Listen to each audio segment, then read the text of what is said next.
ये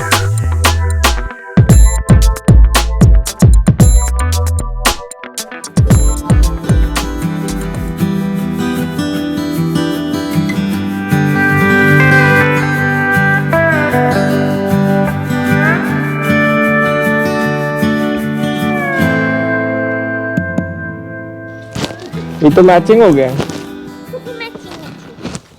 तो अतुल गोपाल प्रगति इंडिया से और हमारे साथ है अभिषेक जी और उनकी पुरानी नई या नई पुरानी ईटो, ठीक है। तो इसको खरीद के करीब 4-5 महीने हो चुके हैं उनको। और कई सारे हमारे दोस्त हैं जो पूछते हैं हम लोगों को कि अफोर्डेबल ईवीज़ में क्या है, और हमारे पास जवाब अनफॉर्चुनेटली कुछ है नहीं, क्योंकि आज के दिन में सबसे सस्ती गाड़ी आपको 10 लाख के ऊपर ही मिलती है। तो एक आइडिया दिमाग में ज़रूर आती है कि आप एक सेकंड हैंड ईटो ले सकते हैं, जो कि अभिषेक जी ने किया। तो कितना खर्चा आया, क्या परफॉर्मेंस आ रहा है पुरानी गाड़ी का, उसके बारे में आज थोड़ी सी जानकारी लेते हैं। तो अभिषेक जी थोड़ी सी गाड़ी के बारे में बताइए आप प्लीज़। गाड़ी लेके मुझे 5 महीना हो गया। ठीक। 5 महीना में से 1 महीना में गाड़ी नहीं चला पाया, कुछ मेरे को रिपेयर्स और चेंजेस करने थे। तो 4 महीने में मेरा तकरीबन 6000 किलोमीटर का रनिंग हो गया। अच्छा। मेरा डेली 80 किलोमीटर का रन होता है, ठीक है। बहुत दिन से, बहुत सालों से मैं ईवी कार लेना चाहता था, लेकिन इंडिया में ऑप्शंस कम है और जो है वो काफ़ी कॉस्टली है। जो ई वेरिटो मुझे पसंद नहीं आई कॉस्ट वाइज, उसका रेंज, क्योंकि मेरा रनिंग बहुत ज़्यादा है तो वो मेरे इसमें नहीं बैठ रही थी। दूसरा नेक्सॉन का ऑप्शन था, लेकिन नेक्सॉन ओवर बजट जा रही थी, और बाकी कोना का वगैरह तो छोड़ दो। तो मैंने ये सोचा कि अगर ईवी में जाना है तो सेकंड हैंड में जाना पड़ेगा। तो ईटो 2 डोर ये मुझे पहले से बहुत ज़्यादा पसंद थी, और ओवरऑल गाड़ी का परफॉर्मेंस, रेंज, कंफर्ट, ये मैंने पहले से, मेरे को दिमाग में था कि मेरे लिए ये सूटेबल है, क्योंकि मैं सिटी और हाईवे दोनों चलता हूँ। 50% सिटी, 50% हाईवे। एक तो छोटी गाड़ी है, पार्किंग में इशू नहीं है, कंफर्ट है, ऑटोमेटिक है, तो मुझे बहुत ये गाड़ी पसंद थी। लकीली मेरे एक फ्रेंड थे, उनसे मुझे ये गाड़ी मिली। काफ़ी अफोर्डेबल प्राइस में मैंने गाड़ी खरीदी। गाड़ी में कुछ इश्यूज थे, वो जैसे मैंने पिछले वाली वीडियो में बताया कि आप चला रहे हो तो उसका पूरा उसका स्टडी करना चाहिए। सो मैंने इसका पूरा स्टडी किया, और ये गाड़ी एक तो महिंद्रा की है, तो सर्विस और स्पेयर्स में नहीं इशू आ रहा था। तो गाड़ी लेने के बाद में मैंने उसके अंदर काफ़ी सारे चेंजेस किए। सबसे ज़रूरी चीज़ होती है आपके टायर्स, जिसकी तरफ 90% लोग देखते नहीं हैं। एक तो काले रहते हैं, दूसरे गंदे रहते हैं, तो लोग देखते नहीं, लेकिन टायर्स ये चीज़ बहुत इंपॉर्टेंट है, क्योंकि आपका गाड़ी का राइड एंड हैंडलिंग पूरा टायर्स पे डिपेंड रहता है। टायर्स अच्छे रहेंगे तो आपके लिए आपकी ड्राइविंग काफ़ी स्मूथ, कंफर्ट होती है, सस्पेंशन का काम जल्दी नहीं निकलता। तो मैंने सबसे पहले काम किया, ओनर ने भी मुझे हाफ सेट चेंज करके दिया था, हाफ सेट मैंने चेंज कर दिया। तो टायर हो गए। उसके बाद मुझे, जब मैं हाईवे पे थोड़ा स्पीड पे लेके गया, क्योंकि हाईवे पे स्लो नहीं चल सकते, तो मुझे पता चला कि गाड़ी के सस्पेंशन में इशू है। तो मैंने महिंद्रा शोरूम में गया, और काफ़ी सालों से कार चला रहा हूँ, तो गाड़ी मेंटेन रखना मुझे अच्छा लगता है, क्योंकि मैं कभी भी कहीं पे भी जा सकता हूँ, तो मेरी गाड़ी हमेशा फिट रहनी चाहिए। सो मुझे ये पता चला कि उसके आगे के दोनों स्टड ख़त्म हो चुके हैं। तो अगर नॉर्मल यूसेज रहता तो मैं चला भी लेता था, लेकिन मुझे कुछ भी गाड़ी में प्रॉब्लम हो ना तो मेरे को बेचैनी से होती है। हाँ, वो गाड़ी में यूज़ नहीं करता। तो मैंने सब कुछ, सारी चीज़ें का एक्सपीरियंस किया, तो मुझे पता चला कि ये काम मेरे को सर्विस सेंटर में बहुत ज़्यादा कॉस्टली जा रहा है, बहुत ज़्यादा कॉस्टली जा रहा है। तो कितना एस्टिमेट दिया था हमने? मुझे 35,000 का एस्टिमेट दिया था, जो मेरे हिसाब से एसयूवी सेगमेंट है।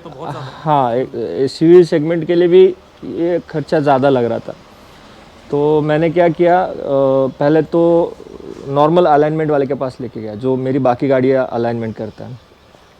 उसको बोला, भाई क्या क्या गया मेरे को लिस्ट करके दे। सस्पेंशन? हाँ। तो बैलेंस रॉड, स्टड, नीचे के सारे रबर बुश, रबर पार्ट्स ख़राब हो जाते हैं जल्दी, 2-3 साल बाद वो उसका लाइफ कम हो जाता है। रबर पार्ट्स, जितना कुछ सस्पेंशन का था फ्रंट का, वो सबकी लिस्ट मैंने निकाली। और मैंने और एक काम किया, एक साइड डैमेज था, लेकिन मैंने दोनों साइड का सस्पेंशन चेंज किया, क्योंकि मुझे पता है एक पुराना एक नया है, इसमें ताकत ज़्यादा है, इसमें ताकत कम है, तो अनबैलेंस हमेशा ये एक दूसरे को मारता रहता है। सो मैंने टोटल सस्पेंशन काम किया उसमें, आगे का उसमें मेरे को 12 से 13 हज़ार के पार्ट लगे और 1000 रुपीज़ का लेबर लगा। मेरा जो एक दूसरा गैरेज वाला है जो बाकी गाड़ी सर्विस करता है, उसके पास मैं गया, खुद वहाँ पे खड़ा रहा 2 दिन, हमने पूरा सब खोल के उसको जोड़ा, उसने 1000 रुपीज़ लिया। तो 2 दिन के काम का सिर्फ 1000 रुपये लिया? हाँ, उसने दोस्ती अच्छी है आपकी? दोस्ती है, और एक्चुअल में ये गाड़ी बहुत सिंपल है, इसमें कोई बड़ा लेबर जैसा कोई बड़ा ये नहीं है। तो हाँ, मेरा जेन्युइनली बताओ तो 13 साढ़े 13 हज़ार में मेरा पूरा सस्पेंशन हो गया। टायर्स इसके बहुत सस्ते हैं, मेरी बाकी गाड़ी के इसमें इसके टायर्स बहुत सस्ते हैं, हाफ प्राइस से भी कम है, तो मैंने टायर्स चेंज किए। और उसके बाद सस्पेंशन 5000 के आसपास खर्चा? नहीं सर, टायर्स का अपोलो जो डाला है मैंने 4G, वो 33,000 का 3300 का एक है, तो साथ और अलाइनमेंट बैलेंसिंग पकड़ के, अलाइनमेंट बहुत इंपॉर्टेंट है, लोग इग्नोर करते, कुछ फ़र्क नहीं पड़ता, लेकिन अलाइनमेंट इंपॉर्टेंट है। तो अलाइनमेंट बैलेंसिंग प्रॉपर करके मेरा कुछ 7-8 हज़ार गाड़ी पे टायर पे खर्चा हो गया। उसके बाद एक सेल का इशू था, बैटरी सेल हुआ, फिर सेल का कितना खर्चा है? सेल का 25 के आसपास खर्चा है। 25,000 रुपये? IMS का प्रॉब्लम था, वो किया। तो ओवरऑल गाड़ी लेने के बाद में मैंने 1 लाख का खर्चा किया, जो मुझे 100% वर्थ लग रहा है, 100%। सो अभी मैं बहुत खुश हूँ, रोज़ 80-90 किलोमीटर मेरा गाड़ी चलता है बहुत प्यार से, विद AC, विदाउट AC में चलाता नहीं हूँ। अभिषेक जी, आपने इस सेल के बारे में बात की, तो कितने सेल होते हैं गाड़ी में? और सर ये इसके बारे में भी मैं बोलना चाहता हूँ। लोग मुझे काफ़ी सवाल पूछते हैं, वो सवाल मैं बाद में बताऊँगा। बैटरी रिलेटेड पहला सवाल बताता हूँ। मुझे बहुत सारे लोग पूछते हैं कि बैटरी का क्या है, क्योंकि लोगों में मिथ है कि इलेक्ट्रिक गाड़ी लो, 1-2 साल चलाओ, बैटरी ख़राब हो जाता है, फिर 5-6 लाख का बैटरी डालो तो जितना पेट्रोल में डीजल में सेव होता है उतना बैटरी में जाए, तो ये मिथ है। अभी ये गाड़ी के स्पेसिफिक में बात कर रहा हूँ, इसमें 16 सेल है, 16 सेल है, तो कभी भी पूरा बैटरी डैमेज नहीं होता है, और ये काफ़ी अच्छी क्वालिटी के सेल्स है। तो मेरा जो था वो एक सेल मेरा वीक हो गया था, तो एक सेल मैंने फिजिकली रिप्लेस किया, उसके बाद में मेरा रेंज और ये बिल्कुल पहले जैसा सारा हो गया। IMS ये जो पार्ट है वो जो मैंने बताया आपको चेंज किया, तो बेसिकली IMS इलेक्ट्रिक व्हीकल की जान है, पूरा कंप्यूटर उसी के अंदर है, बैटरी मैनेजमेंट सिस्टम, गाड़ी के अंदर के AC यूनिट, बाकी control modules, steering control module, सब कुछ उसी से कंट्रोल होता है। तो मेरी कुछ गलती थी कि मैंने गलत चार्जिंग में लगाया, चार्जर में अर्थिंग नहीं था, या ऐसा कुछ तो था जिसकी वजह से वो डैमेज हो गया। अगर वो मैं नहीं करता था तो वो मेरा प्रॉब्लम नहीं आता था, वो तो लर्निंग थे। मैंने लाख रुपए में से 50,000 तो मैंने लर्निंग में डाल दिया, हाँ, कल खाते में डाल दिया। अभी मैंने पहले अर्थिंग करवाया। तो घर का अर्थिंग का प्रॉब्लम था या कहीं बाहर गए थे आप? बाहर गया था मैं, तो मुझे इमरजेंसी में चार्जिंग करना पड़ा, लेकिन वहाँ पे फ्लक्चुएशंस के इशू थे, तो वो प्रॉब्लम आया था। उसके बाद मुझे चार्जर, ऑनबोर्ड चार्जर का भी इशू आया था, उसी प्रॉब्लम की वजह से। हाँ, उसके बाद में IMS होने के बाद में ऑनबोर्ड चार्जर ने काम करना बंद कर दिया कुछ दिनों बाद। तो चल रहा था, बीच में नहीं चल रहा था, लेकिन एक दिन उसने काम करना बंद कर दिया। सो ऑनबोर्ड चार्जर मैंने रिपेयर करके लगाया। अच्छा, तो रिपेयर हो जाता है? हाँ, ऑनबोर्ड चार्जर रिपेयर कर। महिंद्रा तो नहीं करता है? महिंद्रा नहीं करता सर, ये बाहर से करवाया मैंने। अच्छा, ठीक है। कहाँ से कराया? अगर आप वो मैं नहीं बता सकता। ट्रेड सीक्रेट की बात नहीं है, कोई मुझे फ़ोन करके पूछेगा तो बताऊंगा, वीडियो पे वो नाम लेना गलत हो जाएगा। तो लाख रुपए तो ऊपर गया, लेकिन मैं इतना हैप्पी हूँ। अभी एक जस्ट कंपैरिजन में बताता हूँ। मैं इससे पहले टियागो चलाता था, और टियागो का भी मेरा रनिंग बहुत ज़्यादा है, मतलब 2.5 साल में 1,77,000 में गया, क्योंकि अभी तो लॉकडाउन की वजह से कम है, लेकिन गोवा ट्रिप हफ्ते में 2-3 बार, मुंबई पुणे, तो ऑलमोस्ट मतलब बहुत ज़्यादा मेरा रनिंग था। तो उसका 2.5 साल बाद मैंने एक एवरेज निकाला कि मेरे को पर किलोमीटर कितना चलती है, जो जेन्युइन है। उसमें टोल आता है, उसमें सारे मेंटेनेंस आते हैं, टायर का खर्चा आता है, बैटरी रिप्लेसमेंट, गाड़ी के साथ जो भी होना है वो मैं सब कर चुका हूँ। इससे पहले वाली गाड़ी थी, वो भी मैंने 1.5-2 लाख चला थी। तो मैंने एक अंदाज़ा निकाला है कि डीजल गाड़ी 8 से 9 रुपये पर किलोमीटर, अगर आपका रनिंग महीने का 2500 से ज़्यादा है, तो आपको जो कॉस्ट आती है गाड़ी के ऊपर, इसके ऊपर डिबेट हो सकता है, लेकिन मैं मेरा एक्सपीरियंस बता रहा हूँ। डीजल गाड़ी 8 रुपये पर किलोमीटर आज की तारीख में, पेट्रोल और डीजल के रेट पुणे के हिसाब से, और पेट्रोल गाड़ी 10 रुपये किलोमीटर से आप चलती है।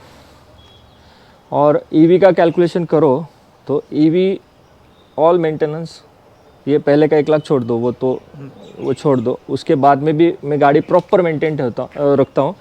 तो ईवी का रनिंग कॉस्ट अगर आप नेक्सॉन का भी देखेंगे, नेक्सॉन भी आती है मेरे पास, सो उसका कॉस्टिंग अप्रॉक्सीमेटली 1 रुपीज़ से लेकर 2 रुपीज़ है। तो 80% आप सेव कर सकते हैं। सही बात है।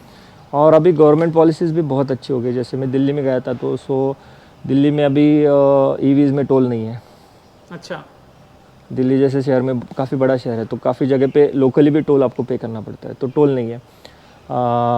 आरटीओ में काफ़ी सारे अभी चेंजेस हो गए, तो ईवी में मेरे हिसाब से टोटल कॉस्ट पे आपको 5% तो आपके बच जाते हैं। 10 लाख की गाड़ी लो तो आपका वो बेनिफिट होता है, पोल्यूशन सर्टिफिकेट निकालना नहीं पड़ता है तो वो एक है।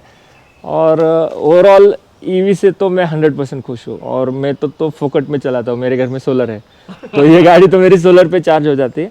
अप्रॉक्सीमेटली 10-12% पे आप चार्ज में लगाओ तो 10 या 11 यूनिट होता है। तो मेरा 300 यूनिट इसके ऊपर होता है महीने का, जो 99% में सोलर से चलाता हूँ। अभी भी ये वेदर में भी मेरा सिस्टम काम कर रहा है। मेरे पास 7.5 किलोवाट का ऑफ ग्रिड सिस्टम है, तो ये काम हो रहा है। अभी एसी का ही ये आता है, वो इंसुलेशन। अभी इसका मेरे को काम करना है, वो उस दिन रह गया मेरा। अच्छा, ये इंस्टॉलेशन ये लगा है? हाँ, नहीं, ये इंस्टॉलेशन है, ये पूरा नीचे से है। एफिशिएंसी बढ़ जाता है बहुत ज़्यादा। और स्टेपनी हटा दो स्टेपनी की वजह से लफड़ा होता है। बिल हटा दिया, ओके गुड। तो स्टेपनी क्यों हटाया? ये कंडेंसर कूल नहीं होता है। अच्छा। इसका गर्मी जितना निकलेगा उतना अंदर ठंडा होगा, वो स्टेपनी की वजह से हवा हट जाता है। ओके। कोई भी सेकेंड हैंड इलेक्ट्रिक व्हीकल खरीदने के पहले अपने को क्या क्या चेक करना चाहिए अभिषेक जी? ओके, ये क्वेश्चन को थोड़ा सा और मॉडिफाई करता हूँ मैं। बेसिकली कोई भी व्हीकल लेने से पहले, 4 व्हीलर, सबसे पहला चेक करना आपके डॉक्यूमेंट्स। वो आज की डेट में बहुत इंपॉर्टेंट है। कोई केसेस रहते हैं, बैंक के एनओसी नहीं रहता, जो बाद में जाके आपको बहुत बड़ा तकलीफ दे सकते हैं। तो डॉक्यूमेंट सबसे पहले चेक करना, और बहुत ईजी, आजकल सब कुछ ऑनलाइन हो गया, पहला चीज़। दूसरा चीज़, आपको बॉडी लाइन चेक करनी है। उसका एक सिंपल मेथड है, ये टब की सरफेस को देखना है। अगर गाड़ी आपकी ठुकती है, कुछ भी होता है, तो ए चैनल बी पिलर, ए पिलर और बी पिलर मोल्ड हो जाता है, तो ये टब को श्रिंक हो जाता है। अगर ये ठीक है तो कोई दिक्कत नहीं है। इसका तो वैसे भी ये गाड़ी में तो सारा प्लास्टिक ही है। नहीं, इसमें भी मैंने देखा है कि बॉडी लाइन ख़राब हो जाती है। अच्छा। क्योंकि अंदर तो चेसिस है। फॉर एग्जांपल राइट से ठुकी है तो राइट की चेसी थोड़ी अंदर रहेगी, लेफ्ट की बाहर रहेगी। ये सरफेस थोड़ा टिल्ट दिखेगा, ठीक है। रूफ की बात कर रहे हैं। ये आप इसको क्लीन करो और धूप में देखोगे तो आपको पता चल जाएगा, और वो विजिबल रहता है। वो पहली बात, पहले डॉक्यूमेंट। दूसरा, आपका गाड़ी का बॉडी लाइन, वो सबसे इंपॉर्टेंट है, क्योंकि बॉडी में मेजर फॉल्ट रहेगा ठीक नहीं होगी तो वो चेसी ठीक नहीं हो सकता। चेसी बेंड है तो आपकी गाड़ी खत्म है, तो वो अलाइनमेंट नहीं होगी। टायर डालोगे तो टायर 10-15 हज़ार में आएंगे, आप कंफर्टेबली चला नहीं पाओगे। 40 के ऊपर जाएंगे तो राइट को खींचेंगे, नहीं तो लेफ्ट को खींचेंगे। तो ये दूसरा है बॉडी लाइन। तीसरा, इंटीरियर। अभी दुनिया में तो सब उल्टे पाल्टे काम होते हैं। सो किसी ने अगर रीडिंग के साथ छेड़छाड़ की है तो आप उसको भी पकड़ सकते हैं। जैसे आपके एक्सीलेटर पैडल हो गए, उसके ऊपर के रबर से आप चेक कर लो। गाड़ी का रनिंग 4 या 1000 बता रहा है डिस्प्ले पे, लेकिन नीचे के पेडल्स जो रबर के उसके ही है वो वेयर हो चुके हैं, तो आपको पता चलेगा ये रीडिंग गलत है। तो वो एक चेक करो। टेक्निकली ईवी एक्सपर्ट्स के साथ मेरी काफ़ी सारी बातें होती रहती है। सो उनका ये मानना है कि कोई भी पेट्रोल डीजल गाड़ी 3 लाख तक उसका लाइफ है, उसके बाद उसको स्क्रैप करना चाहिए। और ईवी का लाइफ है 16 लाख किलोमीटर, जिसको आप टेस्ला के ऑफिशियल साइट पे देख सकते हैं। सो रनिंग कोई मैटर नहीं करता। उसके बाद में सबसे इम्पोर्टेंट चीज़ आती है बैटरी, ट्रांसमिशन और मोटर। बाकी एसी बीसी सब हो सकता है, लेकिन ये चीज़ें जो है ना सबसे इम्पोर्टेंट है। उसमें सबसे गाड़ी का जो हार्ट है वो बैटरी है। तो बैटरी कैसे चेक करते हैं? सर्विस सेंटर लेके जाना है, वहाँ पे वो कंप्यूटर चेक करते हैं, कंप्यूटर लगा लैपटॉप कनेक्ट करते हैं, इमीडिएटली आपको बैटरी की हेल्थ पता चल जाती है। और उनके 2-3 प्रोसीजर, अगर आपको एकदम डिटेल चाहिए तो रेवा के लिए, मतलब ईटूओ के लिए, महिंद्रा के लिए, महिंद्रा सर्विस सेंटर में वो रिपोर्ट बना के देते कि आपका बैटरी सेल हमने चार्ज किया, उसको बूस्ट चार्ज या फ्लोर चार्ज, ऐसे 2-3 प्रोसेस है, उससे वो बैटरी आपका बैटरी हेल्थ पता चल जाता है।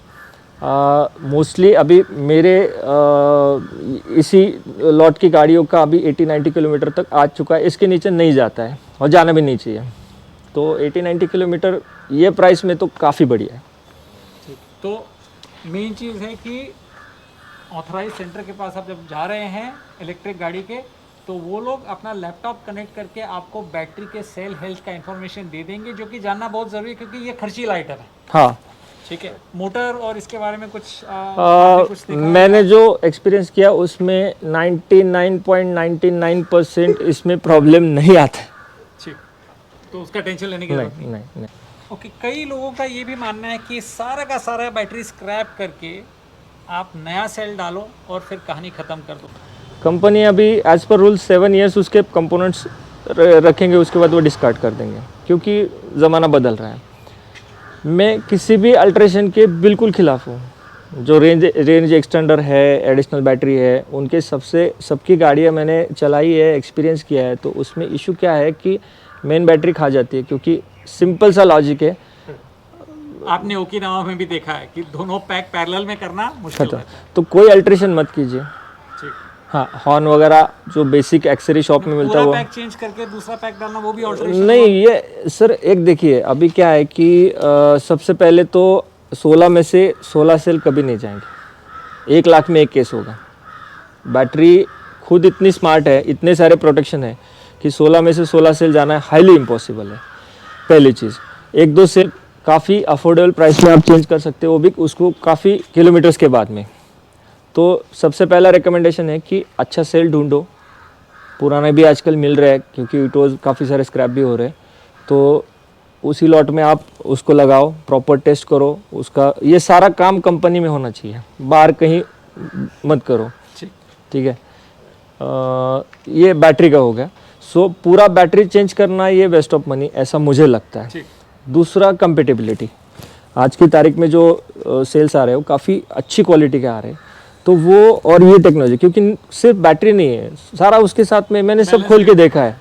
सारे सेंसर्स लगे हुए, हर एक सेल का टेम्परेचर लिया जाता है, हर एक सेल का वोल्टेज मैच किया जाता है। तो कहीं ना कहीं गाड़ी उसको कितने तक एक्सेप्ट करता है। तो वो मेरे हिसाब से बैटरी में तो कोई अल्ट्रेशन नहीं होना चाहिए। हाँ, इसी का बैटरी इसी में डाल सकते हैं। वर्स्ट केस मेरा पूरा बैटरी खत्म हो गया, गाड़ी पानी में चलेगा, तो वो केस में आप आइदर सेकंड हैंड बायर ढूंढो, जिसके पास बैटरी पैक है, मिल जाते हैं आजकल, वो डाल सकते हैं पूरा पैक। लेकिन वो किस केस में, जब आपका पूरा बैटरी पैक ख़त्म है तभी आप कर सकते हो, नहीं तो सेल बंद चेंज करके आपका काम चल रहा है। तो एडिशनल तो आपको क्या लगता है कितने साल और चलाएंगे आप ये गाड़ी? 8 साल हो गया, और कितना साल चलाएंगे। अभी तो प्यार हो गया गाड़ी से। ठीक है, क्योंकि आपने कहा ना 16 लाख किलोमीटर चलानी है आपको ये गाड़ी। चल सकती तो है। आपके मतलब 4-5 पुश्ते लग जाएंगे 16 लाख चलाने। जितने दिन तक इसके पार्ट्स मिलते रहेंगे ये गाड़ी चलती रहेगी। आप बिलीव नहीं करोगे, ये गाड़ी को मेरे को 5 लाख को कस्टमर है। अच्छा, क्या बात है। ये सामने वाले अंकल मुझे रोज बोलते गाड़ी बेच में, बोला मेरे को गाड़ी नहीं बेचना। सही बात है। गाड़ी अच्छा है, प्लेजर है ड्राइविंग में। बहुत, मैं हाईवे भी बहुत अच्छा मेरे को फील आया। इससे पहले मैं डरता था, गाड़ी यहाँ वहाँ भागती थी, लेकिन सब काम करने के बाद में काफ़ी अच्छे से चलती है। जो नॉर्मल पेट्रोल गाड़ी से जितना समय लगता है उतना ही मैं जाता हूँ। कंफर्ट बहुत बढ़िया है, बहुत ज़्यादा बढ़िया कंफर्ट। और लोग मुझे पागल जैसा देखते हैं कि कहाँ से आया, MH12 है, तू कहाँ पे आया? मैं भोर लेके गया था। वो बोलते आप इस गाड़ी से आए? बोला हाँ मैं इस गाड़ी से आया हूँ। तो लोगों में क्यूरियोसिटी भी बहुत है। तो अभिषेक जी, अभी सरकार ने एक स्क्रैपेज पॉलिसी निकाला है कि 15 साल के बाद में आपको गाड़ी बंद करनी पड़ेगी, 20 साल। तो आपको क्या लगता है इलेक्ट्रिक व्हीकल के लिए कोई अलग स्क्रैपेज पॉलिसी होना चाहिए क्या? हाँ, इलेक्ट्रिक व्हीकल के लिए कितने स्क्रैपेज। साल आपको लगता है गाड़ी चला सकते हैं अपन लोग ईवी? देखो सर, ईवी अगर मेटल बॉडी वाला है तो देखो, बैटरी ख़राब ना हो, मोटर ख़राब ना हो, चासी में खराबी आ जाती है। और चासी तो जान है। तो मेरे हिसाब से पेट्रोल डीजल ये मेरा मानना है, उससे ज़्यादा, मतलब पेट्रोल में 15 साल है तो इसका 25 साल होना चाहिए, क्योंकि वाइब्रेशंस बिल्कुल नहीं है। पेट्रोल में क्या होता है, वाइब्रेशंस की वजह से जल्दी डैमेज खराब होता है। हाँ, तो ये मेरा मानना है, मैं ऐसे नहीं बोल रहा हूँ। तो और दूसरा है कि मेरे नॉलेज में ये है कि ईवी में स्क्रैपिंग जैसी चीज़ कोई बनी नहीं है। मॉड्यूलर डिज़ाइन रहता है, सो हर एक चीज़ आप बदल सकते हो और आपके इतने पैसे सेव होते हैं, 80% आप पैसा सेव कर लेते हो, आप बिलीव नहीं। और पर्यावरण के लिए भी अच्छा है कि बहुत अगर आपकी है। गाड़ी स्क्रैप कम हो रही है तो मतलब ऑब्वियसली आपके जंक यार्ड कम भर रहे हैं, ठीक है। सर तो मेरा एक गाड़ी जिस दिन लिया ना, वो मंथ का मेरा पेट्रोल का बिल मेरे पास रखा हुआ है, वो मंथ का मेरा पेट्रोल का बिल था 27,000 रुपीज़ एक महीने का। अभी कितना हो गया? अभी मैंने आज निकाला 3 महीने के बाद में वो भी बेचारी खड़ी थी, उसको निकाला। ओके, तो पेट्रोल का बिल जीरो और बिजली का बिल करीब 300 यूनिट के आसपास समझ लो। नहीं, बिजली का बिल खैर, 70-80 आपके लिए तो रुपये बिजली आता का बिल है है ही नहीं क्योंकि आपका सोलर है। सर। फिर भी कंपेयर कीजिए, 3,000 रुपये में 4,000 5,000 भी बिल भरता हूँ तो 27,000 में मैंने नहीं भरा, मैंने 5,000 भरा, तो मेरे हिसाब से 80% सेविंग है। बहुत बढ़िया अभिषेक जी, और बहुत बड़ा लगा, बहुत अच्छा लगा आपके गाड़ी और आपके से मिल करके। तो 10 साल के बाद फिर से मिलते हैं। ज़रूर मिलेंगे। तो 5 साल बाद हम लोग फिर से एक रिव्यू करेंगे कि क्या चल रहा है, गाड़ी का क्या हाल है, और उतने में अगर आपके कोई कमेंट्स हैं, आप कुछ जानना चाहते हैं सेकंड हैंड कार परचेज के बारे में, तो अभिषेक जी को आप कमेंट्स के लिए लिखिए and we will get him to answer those questions. Thank you for watching.